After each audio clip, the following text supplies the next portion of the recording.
Hey folks, trauma therapist here, and today we're going to be speaking about a painful but incredibly common pattern in narcissistic or emotionally immature family systems, the very systems that foster the formation of CPTSD and relational trauma. So here's a question that we're going to be talking about. Why do these systems create drama on the exact day or days that we actually need support? Well, we're going to break this down into two parts. Part one being the problem, and part two being one possible way of navigating this painful reality.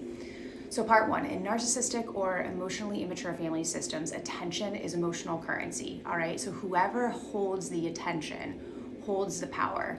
When someone in the family has a legitimate need, so let's say maybe they are sick or they've just had surgery, or they're grieving, or maybe they've lost a job, or maybe they're celebrating something really wonderful, like a graduation, or a wedding, or a birthday, or a childbirth, the emotional spotlight naturally shifts towards that person. In a healthy family, support shifts to whoever needs it, and it's not an issue. But in this kind of family system, it's very different. That moment becomes a threat. Why? Well, your need takes attention away from them. They experience that as a rejection or insignificance. They need to be the emotional center. Drama becomes a tool to pull that spotlight back onto them.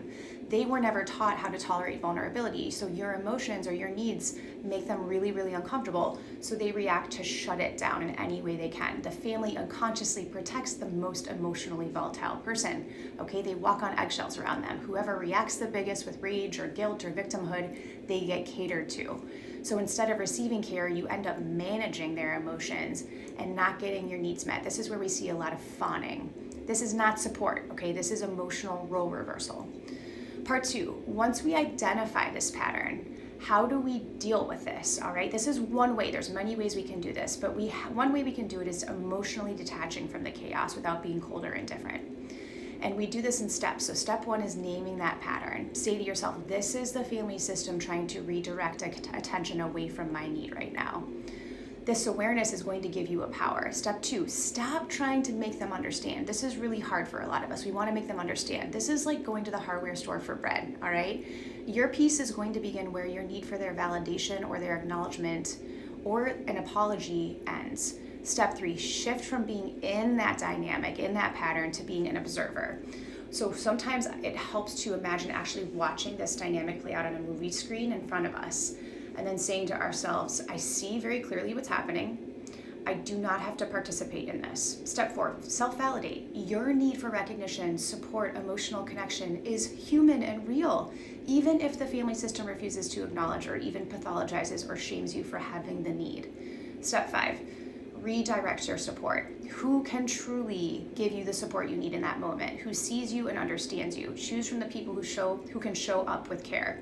Friends, colleagues, partners, community, therapy.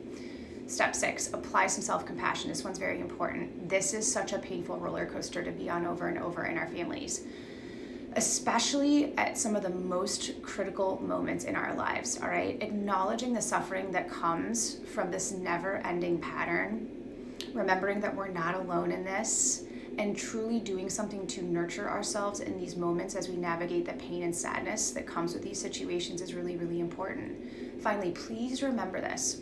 Emotional detachment isn't shutting down. It doesn't mean you don't love anybody. It's not suppressing our emotions. It's not ignoring the abusive pattern, all right? It's choosing our inner peace above all else. We no longer choose the chaos. It's about finally choosing ourselves. We no longer have to justify our needs to people committed to misunderstanding them.